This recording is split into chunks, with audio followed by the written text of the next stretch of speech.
Put a finger down if your aunt rented you a house because she was moving out and you were pregnant with your second child, living in a one-bedroom apartment. So in order to save money so that you could buy your own house, she rented you a three-bedroom house for way below market value rent.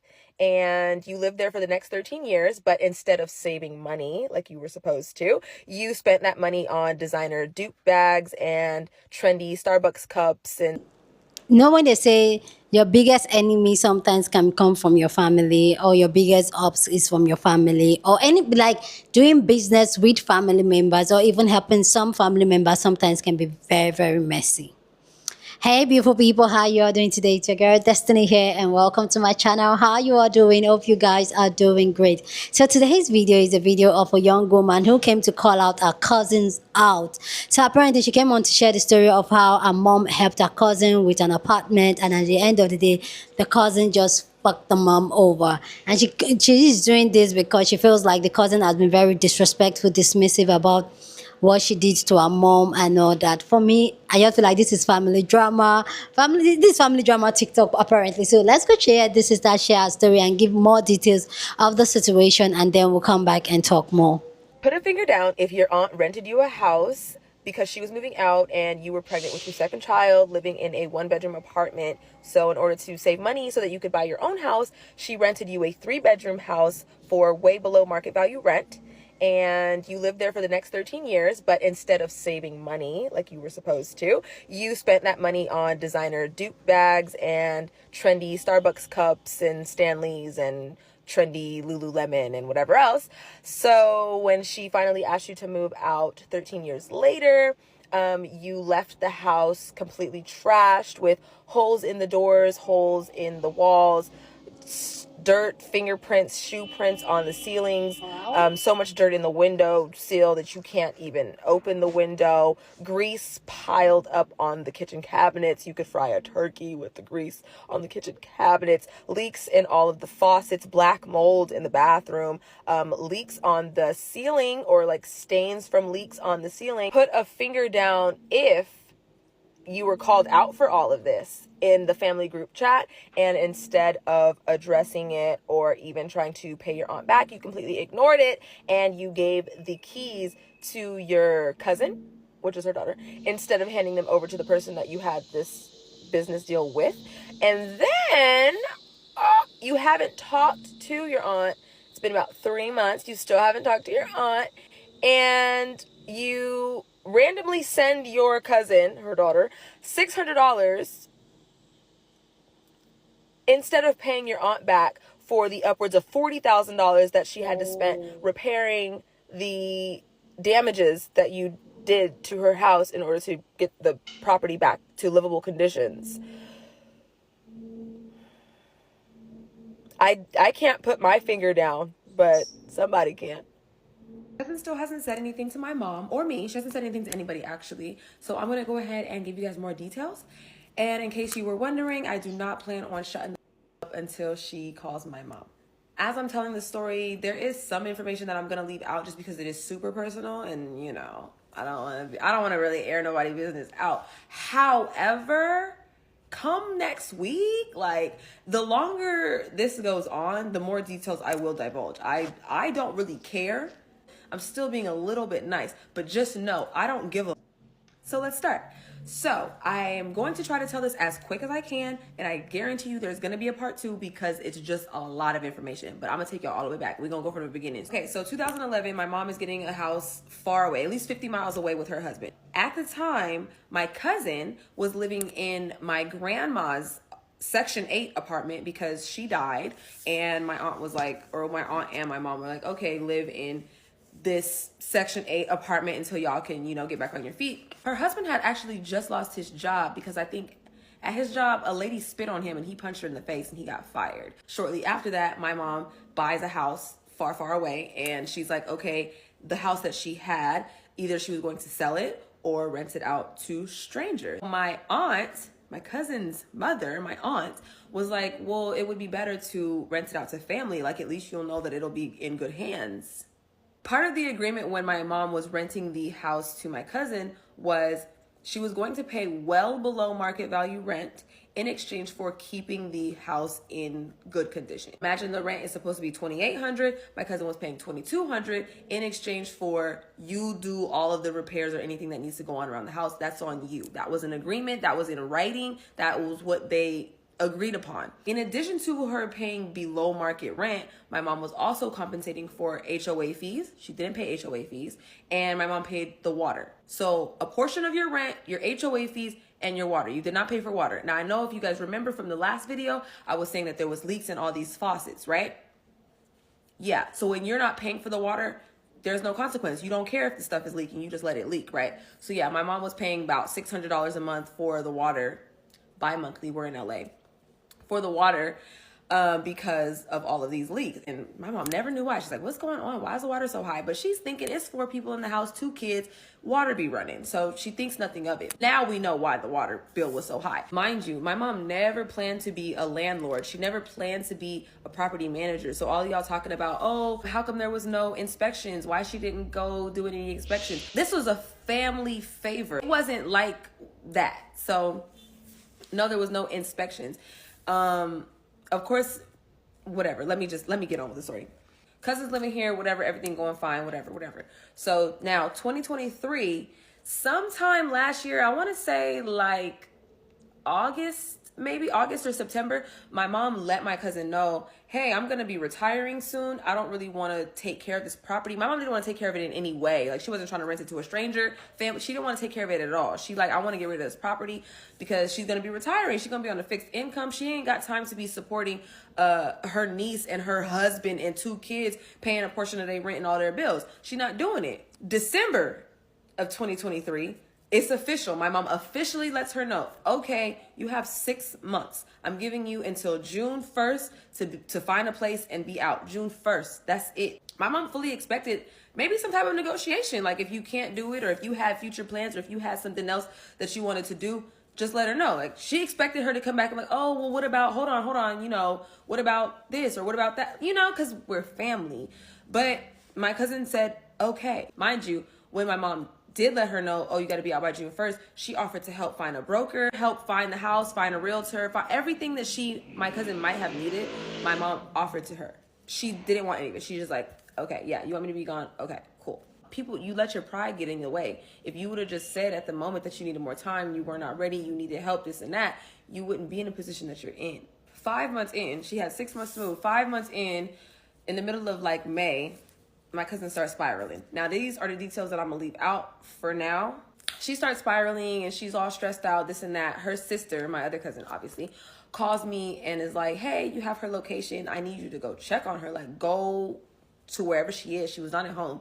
Go where she is and like check on her. So at this point, this situation is beyond me. Like, it's above my head. You know how they say stay out of grown folks' business?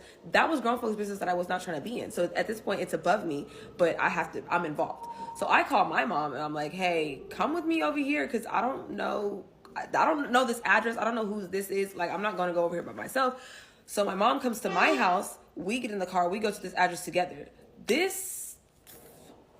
I'm just going to say it was very sketchy area, very sketchy looking property, very sketchy looking people walking around, very sketchy, everything very sketchy. I didn't know I was not trying to be in the situation. Fast forward, because I'm not going to get into those details right now. Just know that situation was another slap in the face. So fast forward, mind you, this is May. She's supposed to be out June 1st. That spiraling lasted for like 2 weeks. At that spiraling moment, she had not found a place yet. So she's still looking for a place, still telling my mom she doesn't want to buy a place, she wants to rent, whatever.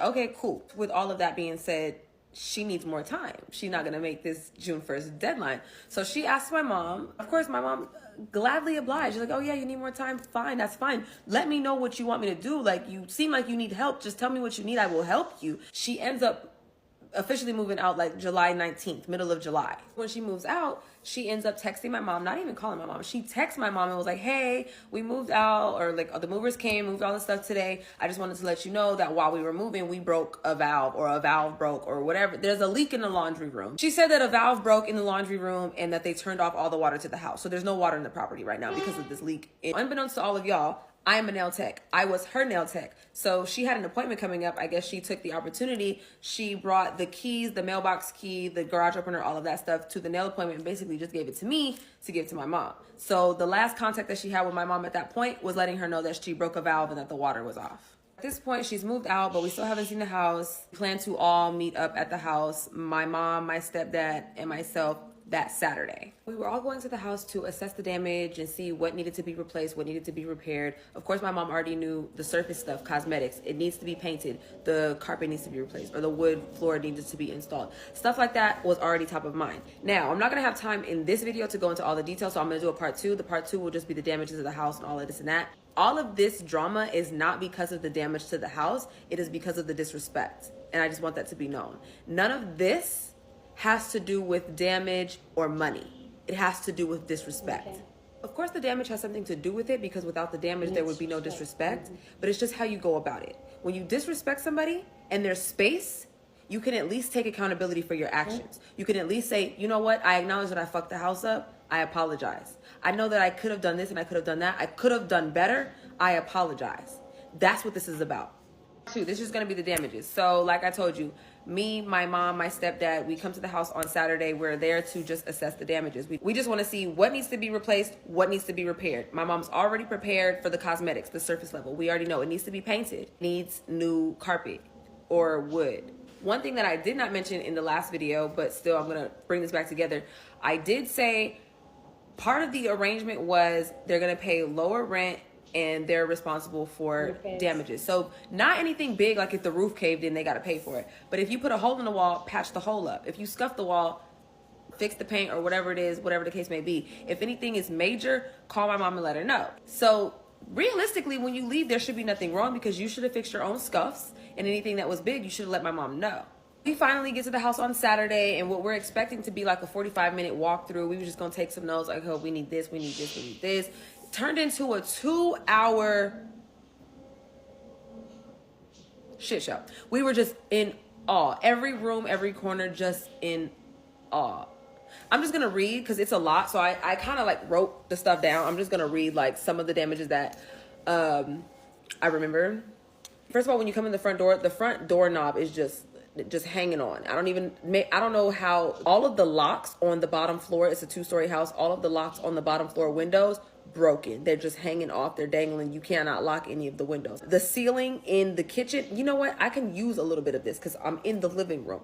The ceiling right there, how it's dark, it was like that with the lights on. Like it just looked like a cast of darkness over there. And then that probably had something to do with the grease all over the cabinet. There was holes in multiple doors, holes in multiple walls. Wow. This countertop right here, this is a new countertop. So when I told you that, or maybe did I tell you? I don't know. At one point there was a leak in the kitchen and they had to go through the floor. Mom just replaced the floor down here and she had it all repainted down here. So all of this is actually fairly new, or was fairly new. But this countertop, before it was replaced, had a crack. That corner was just missing. Who knows how or why? It was just missing.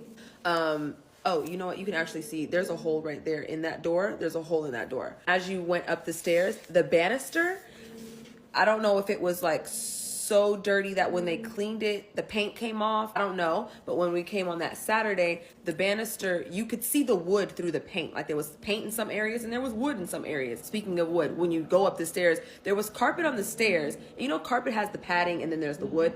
Even the wood was worn down. Like it was worn through the carpet, through the padding, and then the wood was even worn down going up the stairs. Master bathroom, just outside of the shower, there was just black mold. So I don't know if they were getting out of the shower soaking wet or if there was no shower curtain and the water was leaking on the floor. I don't know, but there was black mold in the upstairs master bathroom, which was leaking through here, and there was a big stain on the ceiling. This ceiling alone, just this ceiling, cost $1,500 to paint. Just the ceiling.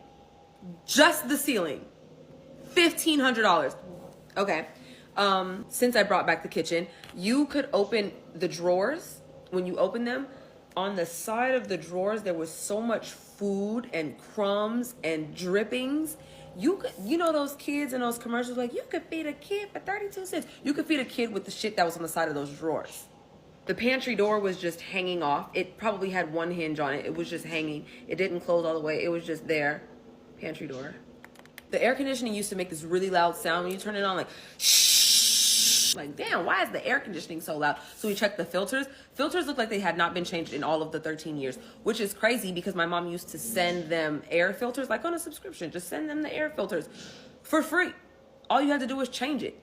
We actually found those air filters in the back closet. So not only did you not change the air filters ever, you didn't even want to like take them with you or throw them away so we don't know you didn't use them. Pretty much all of the light fixtures were broken or damaged in some way. And you go into one of the kids' rooms, you know those bulb lights, those titty lights. It's the bulb and then they got the little thing. Yeah, that was just gone and it was just bulbs just hanging out the ceiling. Weird. When you go into the master bathroom, you know those vanities where it's like 8 bulbs, like nice vanities. People pay a lot of money for those vanities. It's like 8 bulbs on the top.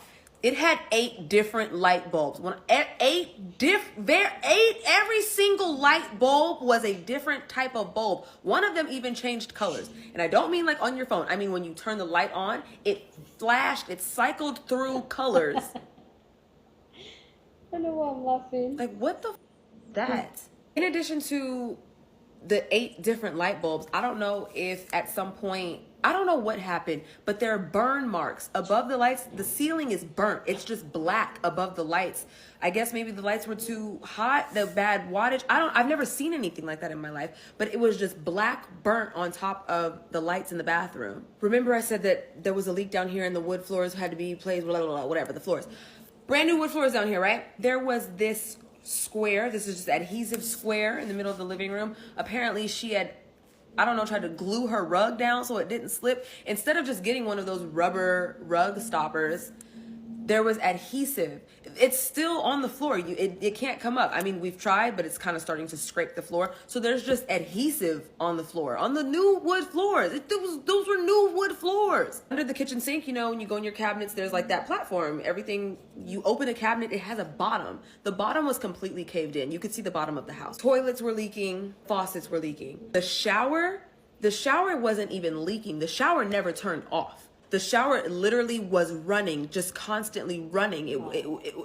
The shower was always on. Closet doors in the kids' bedrooms were broken, off the tracks, bent up. I don't know, the kids had stickers on the wall. So there's just adhesive and sticky on the wall. My thing is, when you live, maybe it's just me. When I lived in apartments, you pay a deposit. You want to get your deposit back. You do the best that you can. You know you're not going to get it all back, but you do the best that you can to get something back, right? You put something on the wall, you do your best to scrub it off. If you paint, you at least paint the room back white the way that it was. I know when I moved out of my studio apartment, I changed all the light bulbs because I wanted light bulbs that I could change from my phone. So I took the light bulbs out and I put my own light bulbs in. Before I moved out, I went to the office and I told them, hey, I put these light bulbs in. This is the app. Do y'all want me to put y'all light bulbs back or do y'all want to leave it? Because technically that's an upgrade for the next person. And they was like, oh, leave it. I bet you do want me to leave it. That's me helping y'all out. I'm bettering y'all. And y'all is a corporation. I don't give a y'all. So you can't do that for family? You couldn't do that for your family? You couldn't, a little upgrade here and there for your family? For yourself? Don't you want better for yourself? Or you just wanted to live in the rundown bullshit that you was in? You literally could have called and said, hey, auntie, can you fix this? Hey, auntie, I want new this. You want to go half with me on this? Hey, could you do this? You could have done anything, but you didn't. You didn't address anything. And you still haven't. And you haven't thanked anybody, and you haven't apologized to anybody. Let me just add this for context and I'm done. One day, her mom, my aunt, she came to the house while everything was taped up and it looked like we gutted the place. Like everything was just under construction. And she felt the way because it's like, dang, I'm the one that kind of said that you should live here and you done messed this place up. She was better off renting it to a stranger. So my aunt texted in our family group chat and was like, you know, I'm really disappointed. Like, I can't believe you got the house looking like this, blah, blah, blah. And my cousin basically ignored it. She didn't have nothing to say. The next day, my cousin texted me and her sister in a separate group chat and was like, I'm going to address these allegations. Mind you, they're not allegations. It's the full-blown truth. So she calls my mom and she's basically talking to my mom about how her mom is toxic. She's not talking about the house. And my mom's just like, well, whenever you're ready to talk about the house, call me back. Like, I got shit to do. And that was the last time my cousin talked to my mom. And that was in July. So that's why all of this is happening, because you're disrespectful and you haven't thanked my mom for what she did for you. You haven't apologized for what you did to her house. You still haven't talked to, I'm not even going to talk about your mom, whatever. That's between you and your mother. But what you have with my mother, that's my issue with you. So if you want me to shut the fuck up, you know what to do. You know where to find me. Oh, family. Please go down in the comment section. Share your thought. Love to know what you think about this story time down in the comment section. But as always, please keep it respectful. Here on this channel, we're allowed to disagree, but we do it in a very respectful way. So go ahead, feel free, share your thought. Okay. So for me, I just feel like sometimes family can be the hardest people you can deal with or do anything with, and I don't really have any I don't even have any back, like if you're dealing with family in terms of anywhere in business, contract, anything, like really spell it out like you're dealing with a stranger, because sometimes some families will just mess things up for you and even make things more complicated. And the truth is that you're still going to see that person's face in family functions and you're just going to get really angry. Me personally, I'm of the opinion if I have to do anything with family, it has to be strictly business. I'm going to treat you, I'm going to handle you, I'm going to handle the entire situation like I will handle it with a total stranger. No matter how close, in fact, the closer you are with me, the closer, like the more that I don't even want us to do anything, because I feel like you use the emotion and what I feel for you and the soft spot I have for you against me. So I'll just tell you no, go do something else and all that. And I understand that mom was trying to help, but 13 years is a long time for you to help someone. Like, and that's why you just set standard boundaries. Like I personally, like you, some of you guys, I used to sell makeup and all that, and everybody, which I still do, I still sell makeup, okay? Which people in my life knows that if you're buying makeup from Destiny, you have to pay. Even my mom, if you don't pay, everybody know you have to pay. Like you won't even get the product. Like I'll treat it like it's my business, it's my property. So I just wish like the mom, I know the mom, like some people are like that, they just drag family, and at the end of the day, family end up really messing things up for me. And this is something I've seen repeatedly over and over again, seeing how family are fucking people over and messing people up because they just feel like, what do you want to do? At this point, what do you want to do? You're just calling her on social media, dragging her. Some people don't have shame. There's one thing we usually say in Nigeria: you cannot shame this shameless. Somebody that does not have any form of shame or any form of embarrassment, how do you want to embarrass that type of person? So it's just better for you to just avoid those type of things and just really keep things very professional with them and stay on things, like set steady boundaries. Anyway, guys, go ahead and share your thought. Love to know what you think about this story time down in the comment section. But as always, keep it respectful. Share this video with somebody that you want to be part of the conversation, because that's what we do here. We have banging conversation. So go on and share this video. Don't forget to give this video a thumbs up, smash the like button, because this helps YouTube to push out my content for more people to see, and that'll be you supporting this channel and this girl here. So go on and do that. Subscribe if you haven't, and I'll see you guys in my next video. Deuces.